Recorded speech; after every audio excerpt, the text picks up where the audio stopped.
지난 주일에는 씨 뿌리는 비유 말씀으로 은혜를 나누었습니다. 오늘은 좋은 씨와 가라지 비유입니다. 우리 함께 합니다. 시작. 좋은 씨와 가라지 비유. 그리고 다음 주일에는 겨자 씨 비유입니다. 예수님의 처음 세 비유는 전부 씨와 관련이 되어 있습니다. 말씀드렸듯이 씨는 과거와 현재와 미래를 다 담고 있습니다. 그 씨가 되기까지 그 현재의 씨 모습, 그 씨 속에는 미래가 담겨져 있고 무한한 가능성이 담겨져 있고 거기는 우주도 담겨져 있습니다. 3000년 전에 피라미드에 그 안에 두었던 씨앗을 발견하고 땅에 심고 물을 주었더니 뿌리 싹이 났습니다. 이게 씨의 생명력입니다. 그런데 이렇게 귀한 씨지만은 오늘의 말씀은 이 땅의 씨 가운데는 좋은 씨만 있는 게 아니라는 겁니다.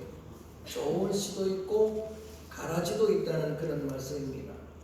예수님의 비유는 배경이 지난번과 동일합니다. 그 씨 뿌리는 비유에 이어서 이 말씀을 주셨습니다. 예수님이 배에 오르시고 그리고 예수님이 내 영적인 어머니고 내 형제라고 말씀하신 제자들을 바닷가에 세우시고 또 많은 무리들도 바닷가에 세우시고 그리고 대자연교회에서 그 배를 강대상 삼고 바닷가에 그 제자들에게 말씀을 주시는데 씨 뿌리는 비유 말씀을 주시더니 이어서 24절 우리 한번 같이 읽어봅니다. 24절 시작. 예수께서 그들 앞에 또 비유를 들어 이르시되 천국은 좋은 씨를 제밭에 뿌린 사람과 같으니.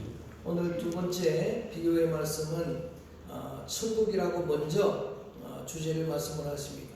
천국 비유입니다. 이 말씀은 이 천국 하나님의 나라의 원리가 이렇다라고 하는 그런 교훈도 담겨 있고 오늘 교회의 원리가 이렇다는 것도 담겨 있지만은 동시에 지난번에 말씀해 드렸듯이 천국의 비밀이 허락된 자, 이 말씀을 듣고 깨달을 수 있는 제자들에게 주시는 귀한 말씀이다라고 하는 그런 이야기입니다. 그래서 천국은이라고 말씀을 하시면서 좋은 씨를 제밭에 뿌린 사람과 이번에 천국은 그냥 씨 뿌리는 비유가 아니라 좋은 씨를 자기 밭에 자신의 밭에다가 씨를 뿌리는 이거를 식물 설교하는 거예요. 당시에 농부들이 씨를 뿌립니다. 때가 되면 씨를 뿌리는데 당시에 유대 이스라엘의 씨앗은 밀과 보리를 씨앗으로 뿌리는 거예요. 그 좋은 씨를 뿌리는 것을 흔히 볼 수 있는 그런 이야기입니다. 지금도 그 장면을 보시면서 설교하실 수도 있습니다. 다 뿌도록 하면서 좋은 씨를 뿌리게 되는데 그런데 문제는 25절입니다. 25절 다같이 시작. 사람들이 잘 때에 그 원수가 와서 혹시 가운데 가라지를 더 뿌리고 갔더니 좋은 씨를 밭에 뿌렸는데 원수가 밤에 몰래 와서 가라지를 뿌리는 말씀까지도 같이 합니다. 그래서 좋은 씨와 가라지 비유가 된 거예요. 가라지는 당시에 밀, 보리 사이에 나게 되는 그러한 독초인 독보리입니다. 저기 화면 한번 띄워보길 바랍니다. 화면 한번 볼까요? 사진을 한번 볼까요? 네, 좀 희미하지만 이게 이제 독보리입니다. 겉으로 보기에는 비슷합니다. 겉으로 보기에는 밀과 비슷하지만은 실제로는 우리가 시골에 농사할 때 논에 피가 나는 것처럼 이게 가라지입니다. 그런 가라지를 더 뿌리고 간 거예요. 닫아줘도 되겠습니다. 자, 여러분 이 비유 말씀을 주시는데 이 역시도 식물입니다. 우리는 이거 쉽게 이해하지 못하지만 그때의 말씀을 듣는 제자들과 무리들은 너무 잘 알고 있는 그런 말씀이에요.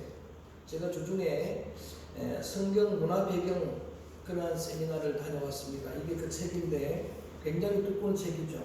제목이 이렇습니다. 이스라엘의 문화와 배경을 알고 보니 설교가 달라지네. 최문일 목사님이 전 부산장신대 총장님이신데 은퇴를 하시고 목사님들에게 좋은 그런 자료를 남겨주려고 책을 썼는데 큰 은혜를 받았어요. 그리고 큰 도전도 받았습니다. 이 배경을 문화를 모르고 나면 성경을 잘못 해석을 하는 거예요. 또 잘못 전달하는 거예요. 또 그랬던 일들이 많았더라고요. 가령 예를 들자면은 우리는 수가성 얘기 들을 때 대부분 그렇게 생각을 했어요. 5명의 6명의 남편을 갈아치운 그런 탐욕적인 정욕적인 그런 세상의 죄악에 목말라 했던 여인이다. 그렇게 했었는데 배경을 공부를 하고 나니까 전혀 다른 해석이 나올 수가 있는 거예요. 당시 유대인들은 여자가 이혼 증서를 쓸 수가 없어요. 이혼을 해서 남편을 갈아치운 여자가 아니라 6번씩 이혼당한 여자일 수가 있는 거예요. 그리고 또 살아가기 위해서 또 새롭게 남자를 찾아야 되는 그런 여인. 예수님은 수가성 사마리아 낮 저고의 그 뜨거운 시간에 그래서 그 여인 한 영혼을 찾아간 거잖아요. 야곱의 물에 먼저 가 계시면서 그 영혼을 만나더니 목마르다고 하는 갈증을 느끼는 여인에게 따라합니다. 내가 생명의 물이라. 나를 마시면 영혼이 죽지 아니라. 할렐루야. 나를 마시면 그 배에서 생송하나리라. 생수를 주신 분. 전혀 다른 해석이 가능한 거예요. 오늘 말씀도 마찬가지. 제가 때마침 이 배경사를 배웠는데 우리는 지금 밤에 원수가 와서 독뿌리를 뿌리는 것은 잘 이해가 안 됩니다. 그런데 당시에 예수님 당시에 이런 일들이 흔했다는 거예요. 실제로 배경 문화사를 공부를 해보면은 원수가 자기에게 상처를 주면은 그걸 갚는 길이 그 당시는 밤에 몰래 가서 그 원수의 집에 독뿌리를 뿌리는 거예요. 독뿌리를 뿌리면은 거기에 덧뿌려지니까 그 싹이 나는 거예요. 26절 볼까요? 다 같이 읽어봅니다. 시작. 싹이 나고 결실하게 그러니까 곡식만 자라는 게 아니고 보리만 자라는 게 아니고 거기에 독보리도 아까 보았던 그 독보리도 같이 자라는 독보리가 같이 자라는데 그런데 여러분 종들은 그 비밀을 모릅니다. 27절 읽어볼까요? 다 같이 시작. 주의 종들이 말하기를 주여 밖에 좋은 씨를 뿌리지 아니하였나이까. 그런데 가라지가 어디서 생겼나이까. 주님 가라지가 어디서 생겼습니까? 분명히 주인은 좋은 씨를 뿌렸는데 그랬더니 주인이 대답을 해줍니다. 28절 시작. 주인이 이르되 원수가 이렇게 하였구나. 종들이 말하되 그러면 우리가 가서 그것을 뽑기를 원하시나이까. 원수가 심었는데 이 주인은 알잖아요. 밤에 원수가 몰래 독뿌리를 뿌리고 갔구나. 그러면 이걸 빨리 뽑아버릴까요? 그럴 때 예수님이 대답합니다. 주인이 29절 시작. 주인이 이르되 아이구나. 가지를 뽑다가 곡식까지 뽑을까 염려하노라. 가만히 두라는 거예요. 이 가라지를 뽑으려고 하다가 곡식까지 상할까봐 그냥 두라고. 근데 끝까지 그냥 두는 게 아니에요.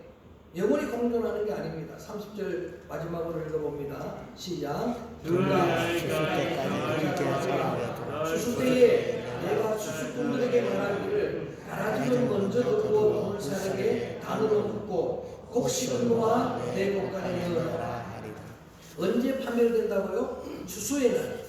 그날에 가라지를 먼저 묶어서 불사르도록 두고 그 다음에 곡식을 거두어서 내 곳간에 주인의 곳간에 두라고.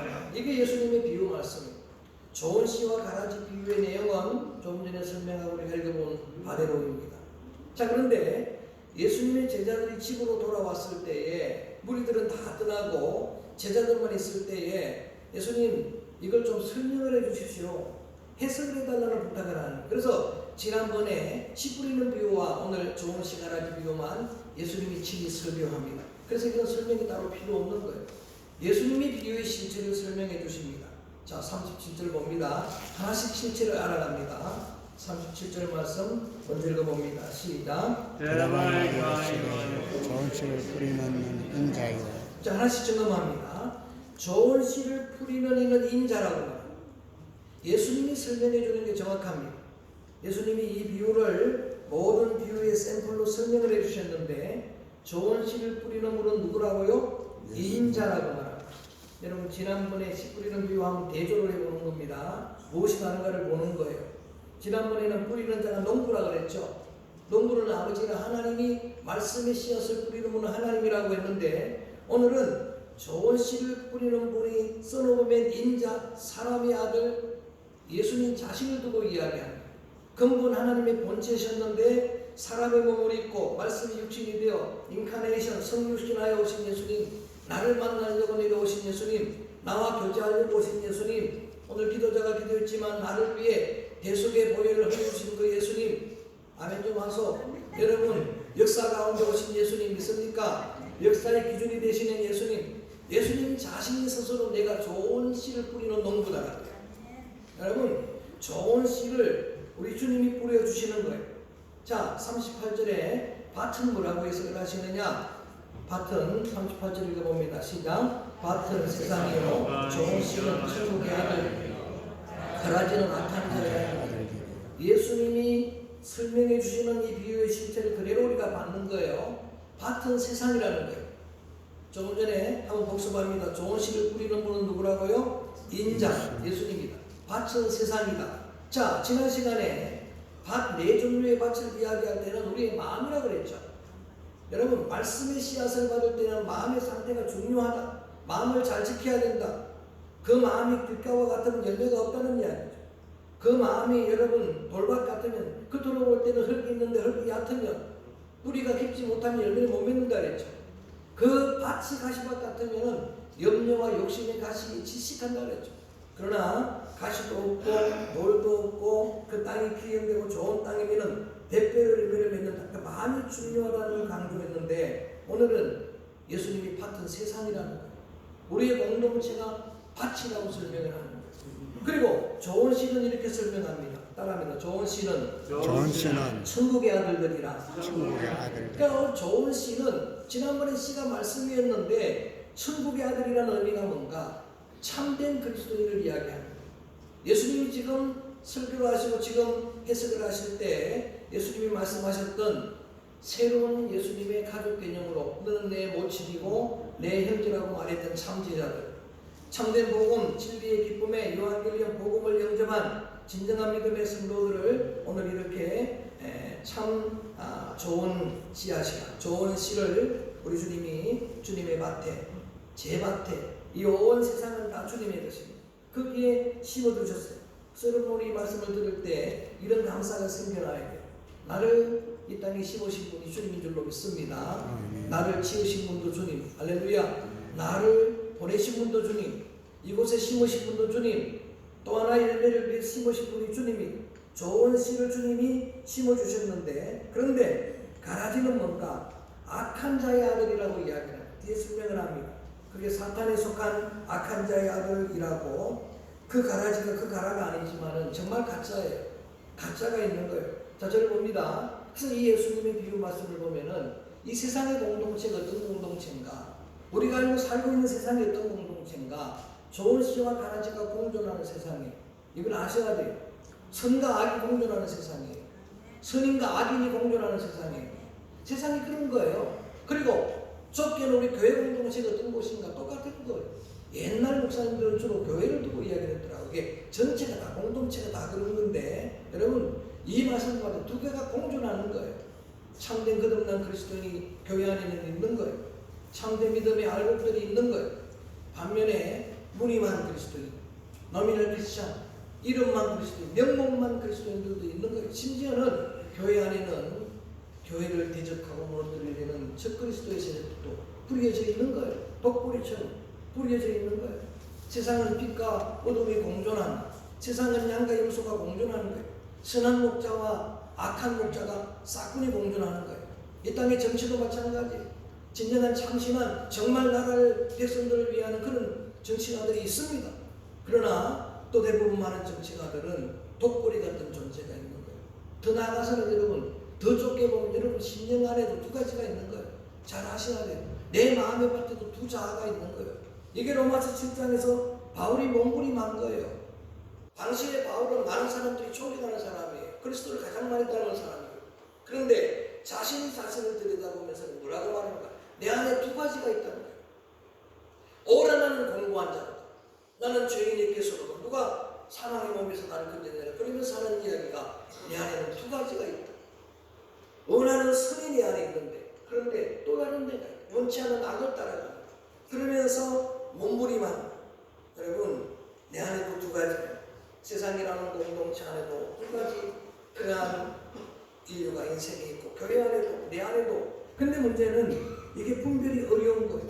왜냐하면 여러분, 씨를 보고 그 안에 뿌리를 보고 구별을 해야 되는데, 이 가라지는, 이 독뿌리는 뿌리가 엄청 큽니다. 그래서 땅에 묻혀져 있는 거예요. 그래서 알 수가 없는 거예요. 심지어는 가라지가 여러분 곡식보다 훨씬 더 잘 자랍니다. 시골에 농사해 보셨죠? 벼보다도 피 아시죠? 그죠? 피가 훨씬 더 잘 자라는 거예요. 그게 훨씬 더 화려해, 아름다워요. 여러분, 독버섯이 훨씬 더 아름다운 거예요. 화려합니다. 먹을 수 없는 독이 있는 물고기가 화려합니다. 저는 시골에서 나무를 이렇게 채취하다가 먹었어요. 그런데 기준이 하나가 딱 있어요. 똑같은 참나물인데도 그 화려하면은, 그것이 반질반질하면 그 독초입니다. 똑같아요. 그래서 사고가 일어나는 거예요. 여러분, 분별이 되질 않는 거예요. 근데 예수님이 실체를 모르시니까 주인이 안다는 거예요. 원수가 뿌린 것도 안다는 겁니다. 그런데 가만히 두라는 거예요. 바리새인들의 실체를 예수님은 아세요. 이 독사의 자식들아, 외식하는 자들아, 회칠한 모든 겉은 번지리번지리한데 속에는 시체가 가득한, 그걸 아는데도 뭐라고 말하느냐? 그냥 두라고 해요. 공존하도록 두라는 거예요. 여러분, 그래서 이게 어려운 거예요. 예수님이 여러분 제자들에게 이런 말씀을 한번 하십니다. 너희는 악인의 형통을 부러워하지 말라. 왜 이 말씀을 하셨을까요? 제자들이 마음의 시험이 온 거예요. 우리는 예수님을 따라다니는데 왜 핍박을 당합니까? 예수님을 따라다니는데 왜 환난을 당합니까? 그런데 예수 안 믿는 저 악인들은 그런데 더 잘 살아갑니다. 그 사람들은 더 형통한 것 같습니다. 바람에 나는 비와 같습니다. 그들은 득세를 합니다. 우리 득세 입사님 계시지만 득세를 합니다. 그들은 여러분 부자가 됩니다. 그러니까 실족하는, 그래 예수님 뭐라고 말씀하시느냐? 악인의 형통은 일시적인 거다. 영원한 것이 아니니까 부러워하지 말라라고 말씀하십니다.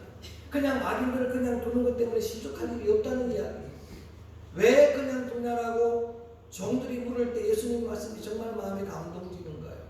그거 가라지 뽑다가 혹시 잘할까 봐. 이게 주님의 마음이거든요. 가라지 하나 뽑으려고 하다가 알곡상할까 봐.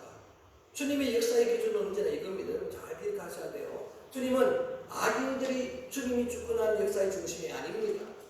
여러분, 그 수많은 악인들 보시고 역사하는 분이 아니라 그 속에 있는 한 의인을 보고 역사하십니다. 자, 조금 더 배경사 공부를 했기 때문에 설명을 합니다. 여러분, 공부를 해보니까 이 독뿌리는, 가라지는 뿌리가 훨씬 더 크다는 거예요. 다 뻗어간다는 거예요. 그래서 조금 더 자라가면은 이 곡식하고 뿌리가 엉킨다는 거예요. 그 가라지를 만약에 뽑으려고 하면 곡식들이 다 상하는 거예요. 잘 하셔야 되는 거예요. 여러분, 소돔고모라에 죄인이 많아서 심판받는 게 아니거든요. 의인 10명이 없어서라고 이야기해요. 의인 10명 없어서 심판을 받아요. 만약에 아브라함이 계속 기도해서 한 명 있으면 어떡할까? 그러면 하나님 용서했을 거예요. 왜냐하면 예레미야 시대에 예루살렘 성에 의인 한 명도 없었다 그랬거든요. 만약에 예루살렘 성에 의인 한 명 있으면 내가 이 성을 사하리라. 할렐루야. 이게 예수님의 주권 방법이에요. 그래서 한 사람이 중요한 겁니다. 여러분, 가정에 기도하는 한 사람이 중요한 거예요. 그 한 사람 때문에 가정이 보존되는 줄로 믿습니다. 교회 공동체 안에 기도하는 한 사람이 중요한 거예요. 이 나라 민족 가운데 참된 믿음의 성도들 한 사람이 중요한, 이렇게 해서 이렇게 여러분 공존하는 세상이지만 그러나 그게 끝이 아니라는 이야기입니다. 계속해서 봅니다. 비유의 실제 39절입니다. 39절 읽어볼까요? 시작. 가라지를 뿌린 원수는 마귀요, 추수때는 세상의 끝이요, 추수꾼은 천사. 자, 이 실체만 잘 알아도 됩니다. 가라지를 뿌리면 원수 마귀라 그랬어요. 그리고 추수때가 온다는 겁니다. 세상의 끝날이 오는 거예요. 알파가 있으면 오메가가 있는 거예요. 창조가 있으면 마지막 심판도 있는 거예요. 개인적으로 내가 가서도 마지막에 올 수가 있고 주님이 오셔도. 여러분, 한때 세계를 주먹으로 제패했던 조지 펌은, 그분은 스포츠 선교사입니다. 그런데 오늘 뉴스를 보니까 76세 일기로 세상을 떠났어요. 누구나 다 그런 거예요. 그렇게 인생의 종말이 오는, 주님이 마지막 오셔서 종말이 오는데 그때의 실체를 추수꾼은 따라할까요? 추수꾼은 천사들이라. 천사들. 여러분, 천사들은 심판하는 도구입니다. 하나님이 직접 하신다는 이야기. 하나님은 우리 인간에게 추수할 여러분 그런 심판의 권세를 주지 않았어요. 오히려 예수님은 계속해서 여러분들에게 뭘 조심시키느냐? 누구도 정죄하지 말라, 누구도 심판하지 말라, 누구도 판단하지 말라. 예수님이 강조하신 말씀 중에서 너희가 누구를 판단하면 판단을 받으리라. 그게 원어로 이야기하면 메토로 메트레이테 메트리티사세. 들어보면 메트가 우리가 말하는 메타하고 똑같은 거예요. 내가 누구를 자꾸 심판하고 누구를 재고 그러면 너도 재물 당할 것이니까 하지 말라. 심판은 누구의 몫이라고요? 하나님이 하신다. 예수님이 하신다는 이야기입니다. 그래서 40절도 봅니다. 이렇게 될 겁니다. 시작. 그런즉 그도 우리의 사는 것 같이 세상 속에도 그러하리라. 아멘. 마지막 그때에 불에 사르게 되는 그런 가라지 독보리가 있을 것이라는 이야기입니다. 그러면서 41절에 그 독보리의 특징을 두 가지를 이야기합니다. 잘 알아야 되는 거예요. 분별할 수 있는 여러분 분별의 기준이 되는 겁니다. 41절 한번 크게 읽어봅니다. 시작. 인자가 전사들을 하느니 그들이 모든 넘어지려 하는 것. 또 풀무를 행하는 자들을 거두어 내어 42절도 시작. 풀무에 던져 넣으니 거기서 물며기를 가게 되겠다. 이게 여러분 독보리의 마지막 최후예요. 이게 마지막 결론입니다.